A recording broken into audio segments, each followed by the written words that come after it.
Sa mga kamag-anak po na nasabi ko na kapatid niya po, makila ma'am sa kay sir, patawarin niyo po ako. Gulong-gulo po kasi yung isip ko noon. Nagkasagutan po kami na pinapalabas po ako ni biktima. Lasing po ako noon nung mga time na yan. Nasawi umano ang kapatid ng stepmother ni Colleen Garcia Crawford, matapos umano itong saksakin ng 26 na beses, ng dati nilang karpintero. Base sa ulat na nakalap, inihayag ni Jose Garcia, ang ama ni Colleen Garcia at brother-in-law ng biktimang nakilalang si Canes Minaca Seming, isang 29-year-old OFW, na nangyari ang insidente dakong alas 11:50 ng gabi noong Miyerkules, December 20, 2023, sa bahay nito sa isang exclusive subdivision sa Antipolo. Nakilala umano ang suspect bilang si Art Bulacasten Tondo, ang dating live-in partner ng stay-in na kasambahay ng pamilya ng biktima, na si Mary Ann Garnaca.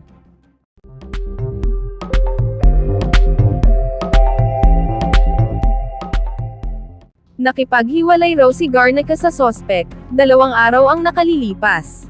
Ito naman ang tinitingnan ng mga pulis na dahilan, ng posibleng motibo raw ng suspect sa pagpatay. Sa pahayag ni Garnaca sa mga pulis, napadalhan pa raw siya ng mensahe ng biktima, para sabihing nasa bahay nila ang suspect. Pagkatapos nito, nakita na umano niya at ng kapatid ni Seming ang katawan nito, na wala ng malay sa kanilang sala. Kinumpirma rin ni Colleen ang pagpanaw ni Seming, at ang insidente sa pamamagitan ng isang Facebook post nitong Sabado ika-23 ng Disyembre. Nanawagan si Colleen Garcia sa publiko para mahanap ang hinihinalang suspect sa pagpatay sa kapatid ng kanyang stepmother. Kalakip ang mga larawan ng person of interest, idinetalye ng aktres sa kanyang personal Facebook account, ang kalunos-lunos na sinapit ng kanyang kaanak na nagtamo ng 26 na sugat mula sa pagkasaksak sa iba't ibang parte ng katawan nito. Kwento ni Colleen. 2 nights ago, he made his way into my dad's house, and stabbed my stepmom's sister, Canes, to death. She was found to have over 15 stab wounds. He has a record of drug abuse, and is suspected to have been under the influence that night, ani Colleen sa kanyang post. Ayon sa aktres, dating karpintero ng kanyang ama ang suspect, at inalis sa trabaho dahil nalaman daw nito ang paggamit niya ng iligal na droga. He used to work as my dad's carpenter, even used to work on our house, until my dad let him go because he found out about his drug use. His former live-in partner continued to work as a nanny to my little sister and stepbrother. She left him and blocked him, because apparently he'd been constantly threatening her, even saying he plans to kill her 7 children. He never threatened my family prior to what happened. Canes had just arrived in my dad's house, and he showed up looking for his partner, who was at our house at that time with my family, saad ni Colleen. What happened was, and still is, completely devastating for the whole family, most especially for Say and her family. It's difficult to find the words, but this man needs to be caught, because he still remains to be a threat. I feel sick and weak every time I think about the children, who were supposed to be there that same night. They were on the way home from our house when it happened, and the 3 children were in the car when the body was found. Had their original plans been followed, the children would have been there at that same time, dagdag pa niya. Habang sinusulat ito ni Colleen, ay hinahanap pa umano ng mga pulis ang suspect. Ayon sa eksklusibong ulat noong Biyernes, December 22, umuwi ng Pilipinas si Canes para magpasko rito sa bansa. Nahuli ang hinihinalang suspect na nanggaling sa crime scene. Nakunanan din ng CCTV na palabas siya ng subdivision, habang sukbit ang isang bag at nagpupunas pa ng kamay. Nakarating siya sa labasan hanggang sa makasakay ng tricycle, na subject na rin ngayon ng follow-up operation. Sa crime scene, makikita pa umano ang mga marka ng dugo sa personal na gamit ng biktima, sa sofa, sa pader, sahig, at sa pintuan ng maid's quarters. Ayon sa pulisya, dating tauhan ng pamilya ang person of interest, na pinaalis muna dahil sa hindi magandang karanasan nila rito. I've said it in a nice way na bakasyon ka muna.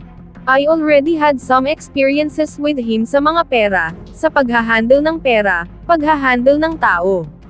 Yung ugali niya medyo mahirap ng pakisamahan, mayabang, ani Jose Garcia, ama ni Colleen. Worst Christmas ever.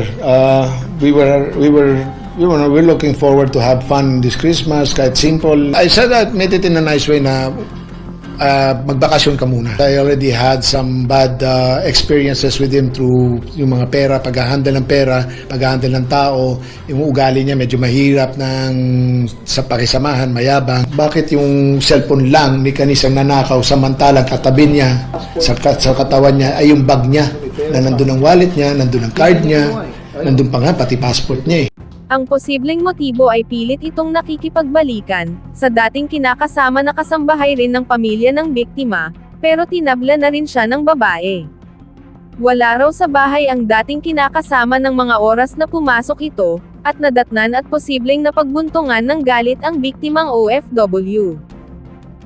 Lock niya. So wala nang recourse yung suspect kundi dumalaw sa kung saan siya ay kasambahay doon sa pinangyarihan ng krimen. Nadamay lang sa crime of passion yung biktima. Yung nakikiusap sa ating pong mga kababayan na kung meron po kayong mga informasyon na mahalaga.